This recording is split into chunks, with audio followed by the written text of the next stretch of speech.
আরে চিন্তার কোনো কারণ নাই, তোমাদের কোশ্চেন পেপার একদম সহজ হইছে, খালি লেখো।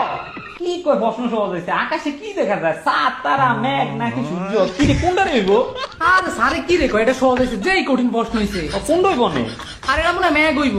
আর না বেটা, তুই কস কোনটা হইব? এখন একটা চা দিও রে। আর কেমনে হইব? এটা লোকে সূর্য হইব, আকাশে তো সূর্য দেখা যায় শুধু। কি কস তোরা আন্দাইছেন? সূর্য নিয়ে হইব। আরে ভাই, নাহলে অপু 10-20 করে গনি দেখি। ও, এটাই তো। অপু 10-20 30 40 50 60 70 80 90 100 কইলাম না সূর্য। বাইরে তো হইছে সূর্য। আরে, সূর্য সূর্য দেখা, সূর্য দেখা। এরে স্বাধীনতা কাকে বলে? এটা পারস না, এটা কত সহজ। পরীক্ষা শেষ হওয়াকে স্বাধীনতা বলে। এরে তোর মাথা তো অনেক বুদ্ধি রে। লেখ। এ, ভূগোল কাকে বলে এটা তো ভাবতাছি না রে। আরে বেটা, এটা তো অনেক বড়, এলিকে আমি ভয়েস দিয়ে দিছি। দেখ।